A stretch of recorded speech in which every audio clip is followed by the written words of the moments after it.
everybody, it's time to talk about the worst rares for Limited in Strixhaven.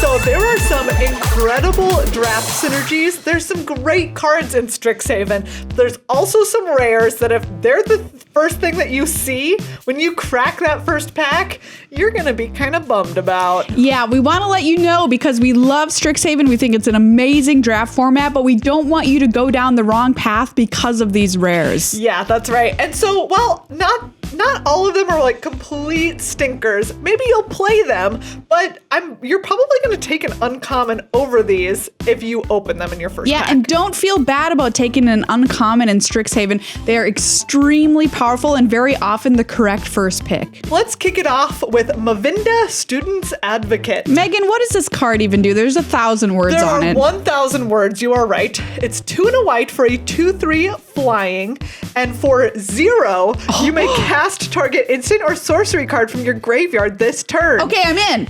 That sounds amazing. But we're not if done. That spell doesn't target a creature you control, it costs 8 more to cast this way. Whoa. If that spell would be put into your graveyard, exile it instead. Activate only once each turn. Wow. Whew. It's just, and we've talked about value in this set. Yes. Very important, but 8 mana, and then you have to pay for the spell on top of that. That's the important part. 9, 10, 11, 12, 13. I'm not paying 13 mana for my Pigment Storm. I'm sorry. Mavinda, you're like a cute owl. You look like you're having like a really nice time advising students. You're probably really there for them, but you're not there for me in draft. Up next, we've got Academic Probation. Ooh, 1 and a white for a Sorcery Lesson. Usually lessons I would, put pretty high, but choose one. Choose a non-land card name. Opponents can't cast spells with a chosen name until your next turn. Or choose target non-land permanent until your next turn. It can't attack or block, and its activated abilities can't be activated. I had an opponent go get this card and with their learn ability and then not know what to do with it. Because the answer is it just doesn't do enough to be worth a card. It is. You don't even get to look at their hand. Go get Intro to Prophecy. Yeah. Yeah, you just have to guess. You just have to guess. You're like, Or I guess you can't block with that for a turn. Why is this card a rare? I don't know. Confront the Past is up next. X and black, Sorcery Lesson, once again. Choose one. Return target Planeswalker card with mana value X or less from your graveyard to the battlefield, or remove twice X loyalty counters from target Planeswalker and opponent controls. Yikes. At least you can go learn for it if they have a Planeswalker. Corner case. We're talking about a corner case here. Ooh, I'm really stretching to try and make it worth a rare, but nope. It's definitely not. Open this a bunch of times. Hey, if you want this in your board on the wheel, I guess take it. Yes, but do you know what? You can just wait until it comes around the table. Yeah, what a poop pile. Up next is another card I've opened like 1,000 times. Yeah. And I'm always excited because I think it's another card, but it's not. It's Verdant Mastery. The art is great. I mean, so it's easy to get excited about. It looks exciting. 3 red for a sorcery. You may pay 2 red rather than pay its cost. If the 2 red cost was paid, an opponent discards any number of cards, then draws that many cards. What? If only that was the ability that you got. Yeah. But no, you get search your library for up to 3 cards, put them into your hand, shuffle, then discard 3 cards at random. You're already down a card because you're drawing 3, discarding 3. This is too spooky. I'm not doing it. You paid a card to do it. Yeah, so this is negative card value. It's negative card value is the biggest thing for me. Gross. No, I'm not paying mana to lose cards. You need to have other buffer cards in your hand. Otherwise, you're just going to draw 3, discard the 3 that you couldn't got. What is this card? It is not good. Not good. Don't take it. Don't even ever play it. Period. No. Oh, this next one looks really spicy and cool. But what are you doing? But it's really kind of a letdown. Real bummer. 2 black, Auric Lore Mage. 3/3 Human Warlock. Tap, search your library for a card. Oh, great. Put it into your graveyard. Sad. Then shuffle. If it's an instant or sorcery, put a +1/+1 counter on Auric Lore Mage. Okay, we're going to do it with this card. What we're going to do is we're playing Prismari and we're playing Auric Lore Mage for some reason. Okay. With double black. Cool. And then we're going to put a card into our graveyard, right? And then we're going to get it back with the Bibliotext Assistant or whatever it is. Oh, that card is colorless, so you could just put it on your library. Look, we've done it. No, we have not done it. That's impossible. Really done it. Magical Christmas Land. Ugh. The actual card to get with this is the 2/1 that fetches you up a plains, and then you can get it back from your graveyard for 6. I've seen people do that, which is a use for this, but like this is a rare, and it's a 3/3 for 4 mana. That's so much work. It's not worth it, man. Not much. If it wheels, put it in your deck, I guess. But like that's it. Next up, Silver Quill Silencer, white, black, 3/2 human cleric. As it enters the battlefield, choose a non-land card name. Whenever an opponent casts a spell with the chosen name, they lose 3 life and you draw a card. This is so funny because my opponents keep casting this card against me and then not knowing what to name. So then I wait 5 minutes while their timer ticks down where they go to Scryfall and figure out what to name.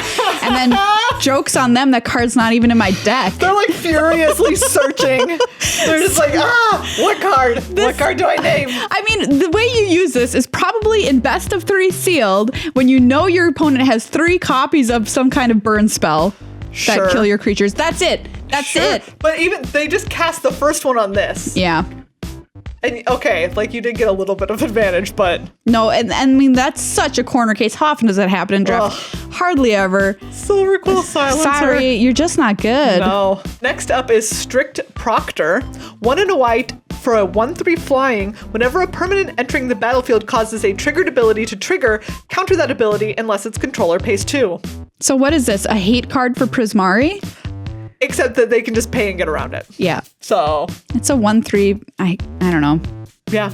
And it's like only if you really want, like if it's like that 3/3 that loses defender, you can also just be like, I didn't need that ability to, like I was just gonna sit here and not attack with it anyways. What a sad rare. It's my 23rd card. It's like so sad. It's so sad. Up next is the card I'm saddest that is terrible. Because it is pretty cool, but it's really bad. But it's quite bad. It's quite bad. Strixhaven Stadium. Ooh. Thumbs down. 3 mana, tap, add colorless, put a point counter on Strixhaven Stadium. Whenever a creature deals combat damage to you, remove a point counter from Strixhaven Stadium. Whenever a creature you control deals combat damage to an opponent, put a point counter on it. Then if it has 10 or more point counters on it, remove them all and that player loses the game. Yeah, this is kind of like making a little mini game, but only for yourself. Yes. Because I don't know. I thought it'd be more fun. Like you and your opponent are battling, and really your life is at your lives are at 10, and it's like poison. But it's not like that at all. It's not like that at all. Your opponent just attacks you a bunch with a bunch of creatures, and then you take all the counters off, and then you play this, and it did literal absolute nothing. Yeah,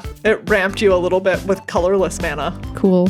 Gross. Cool story, bro. This card sucks. Nice. There, I said it. Next up is a card that makes me sad that it's not better. Yeah. But it's the Biblioplex. Shout out to a little throwback to Library of Alexandria. Oh, yeah, for sure. Land, tap, add colorless. 2 and tap, look at the top card of your library. If it's an instant or sorcery card, you may reveal it and put it into your hand. If you don't put the card into your hand, you may put it into your graveyard. If that was all it said, I'd be like, yes! Yeah, this card's great. Sign me up! Yeah. A+.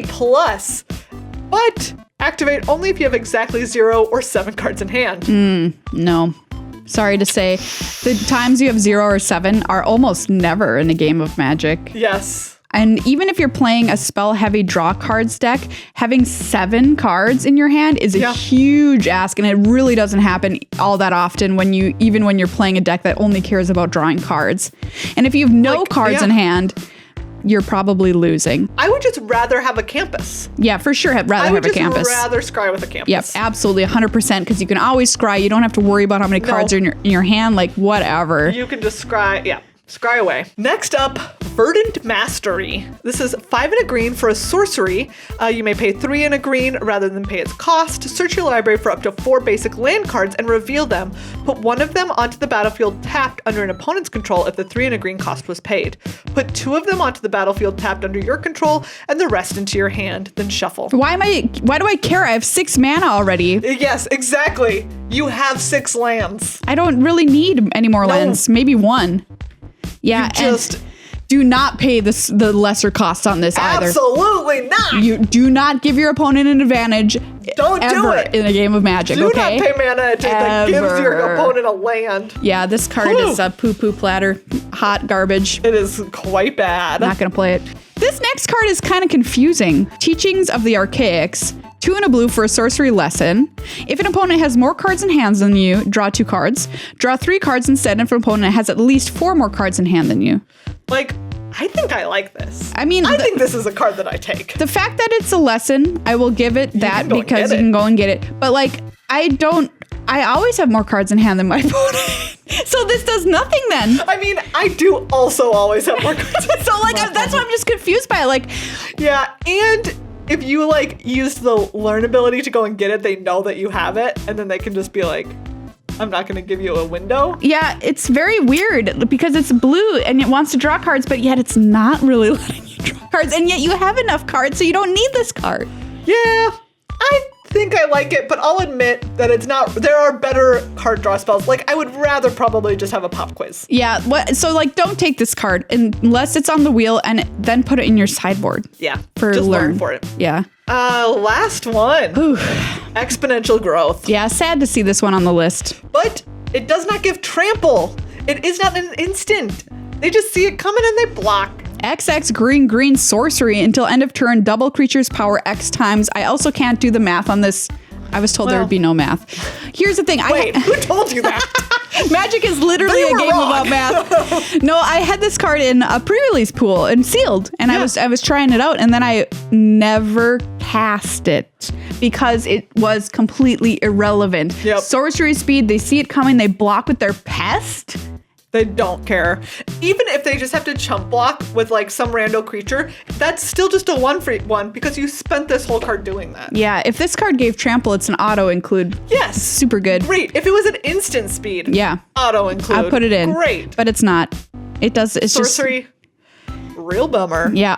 If it was counters instead of just until end of turn. Yeah, it just doesn't do anything. Like, I mean, people obviously are going to win with this card, but that's a lucky case scenario because it's like not good. The majority of the time, they're just going to block and be like, shrug, go. Yeah, it's not good enough. Sorry, buddy. Cool.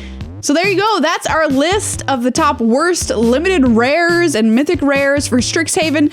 Do not take these cards, pack one, pick one. Do not do it. You'll see them come up. They'll look shiny and pretty because they've got that gold or that orange little seal on them.